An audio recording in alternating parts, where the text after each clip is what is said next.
May I present to you Britain's cheapest electric car? There's no prices yet, but I can assure you it's definitely cheapest.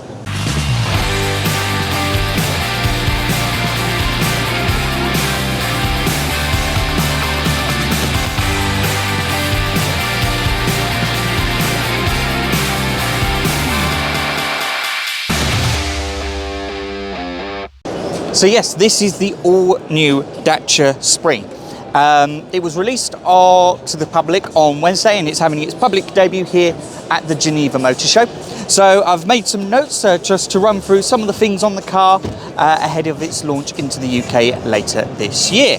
So think of this as the car equivalent of the iPhone 5C, the unashamedly plastic iPhone 5C. The actual Spring itself has been on sale now in Europe for quite some time, but because of the sheer demand of it, there was never a need to make a right-hand drive version. But that's now changed with this new one. In fact, this car is so popular, it was actually Europe's third best-selling EV last year. And in the last 2 years, they've sold over 120,000 of them. And I'm sure the UK will certainly put a large chunk on top of that. The only thing that's actually a carryover from the old car is the roof. The rest of it is all new. So new panels on the front, new interior.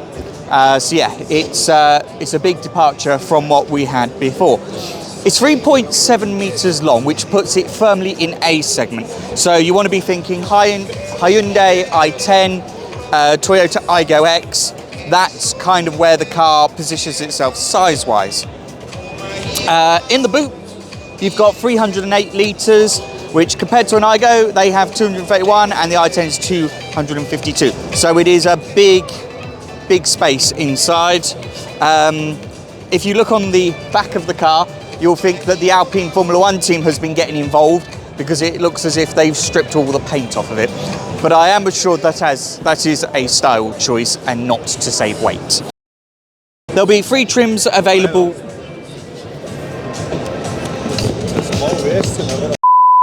From launch, there will be 3 trim levels available: Essential, Expression, and the Extreme. We have the Expression just over there in the beige Safari, which is a new colour coming to Spring, and it will be coming to Sandero as well. I think we've got a stepway over in the corner there, and I'll throw some video of that up as well.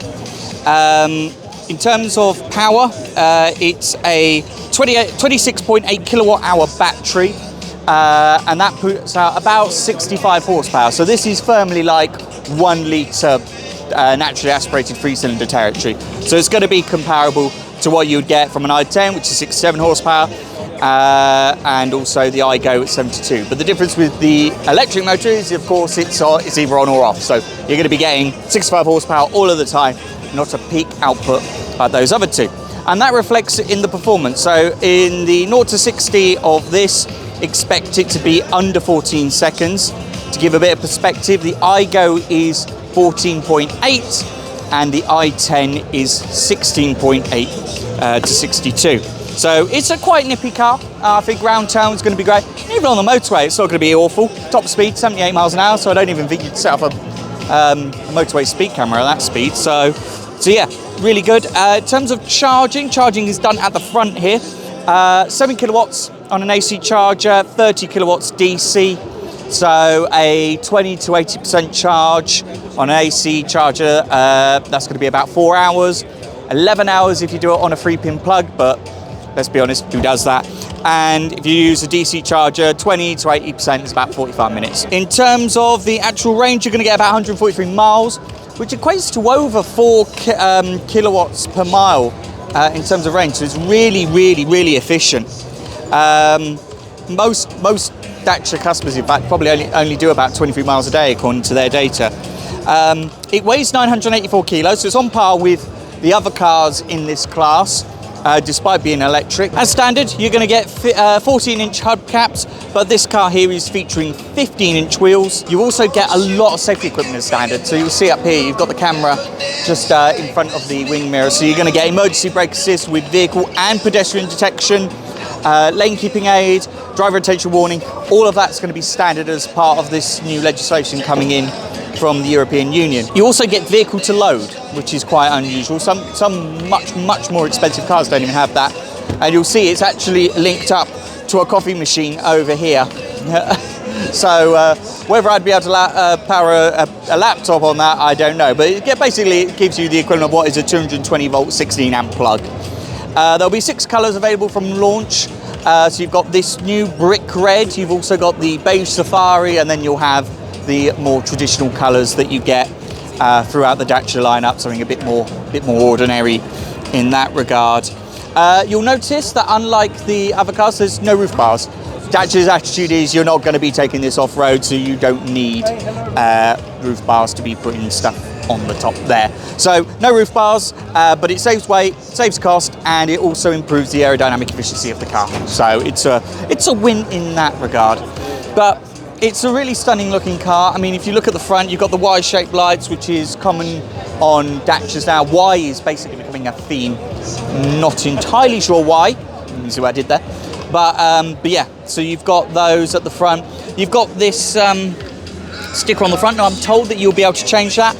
What you'll be able to change it to, don't know yet. They've all got this sort of like strange hieroglyphic pattern of some description.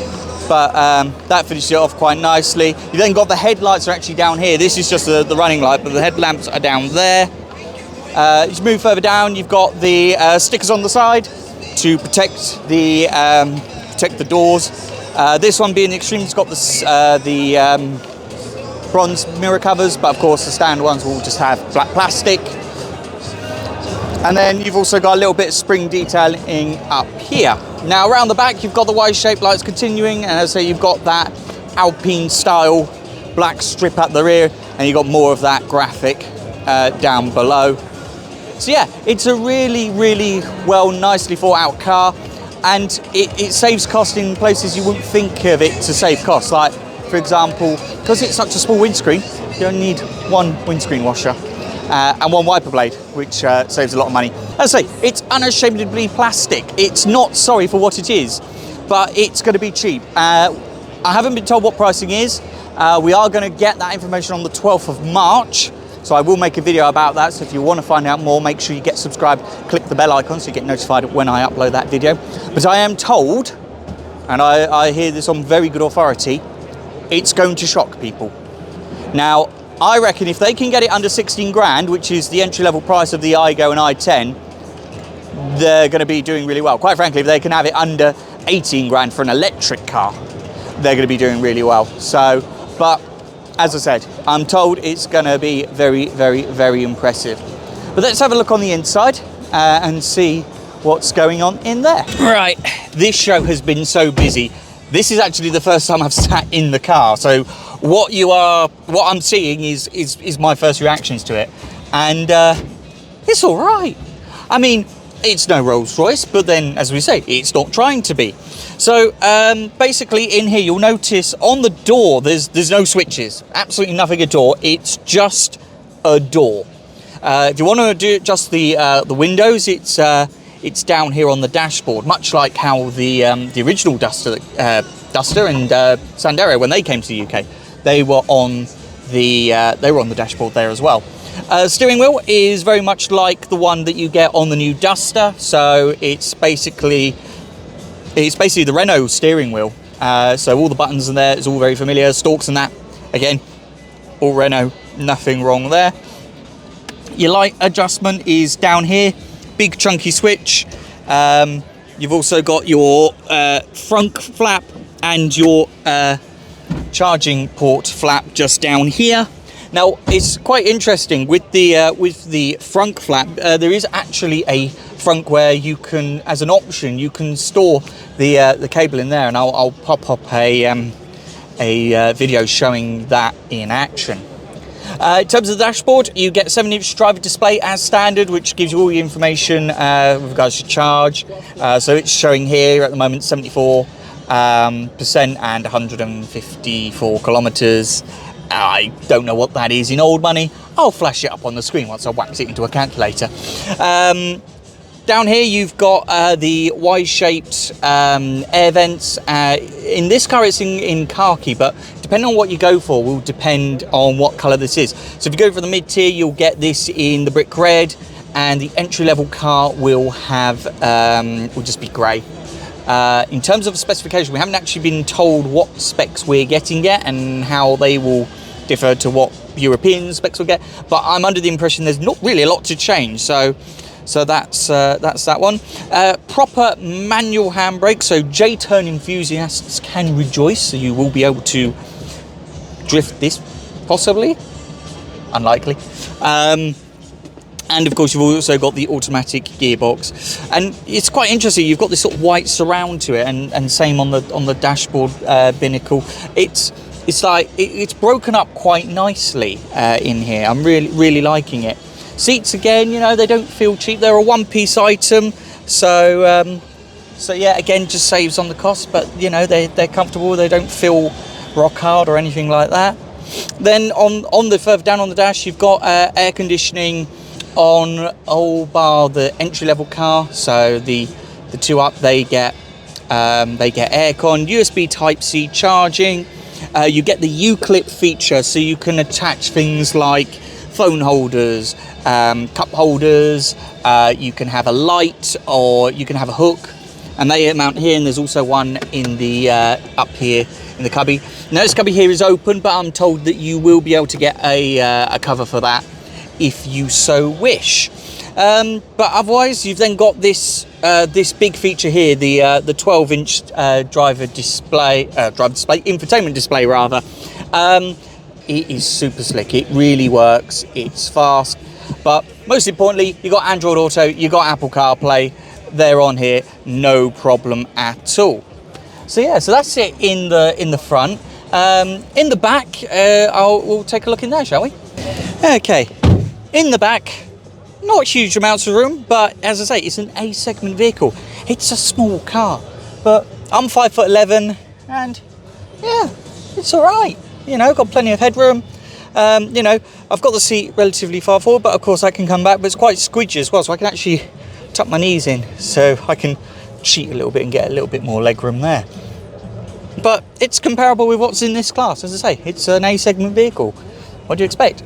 But in terms of the boot space, that's where it really shines. 308 litres. So yeah, really excited to get this car. We're anticipating it probably Q4 of this year into the UK. And of course, when the car does land, we will do a full walkthrough guide. So if you want to see that, make sure you click subscribe, click the bell icon. And if you've liked this first look, why don't you give us a thumbs up as well? You can also check us out on social media. We're on Facebook and Instagram at SMC Dacia. And of course, you can check out our website where you'll find all the latest deals across our range and where you can buy one in Aldershot and Weybridge. And that is at smcrenault.co.uk. Otherwise, thank you very much for taking a first look at this new Dacia Spring. My name's Max. This is SMC Motor Group at the Geneva Motor Show. And I'll see you at the next one.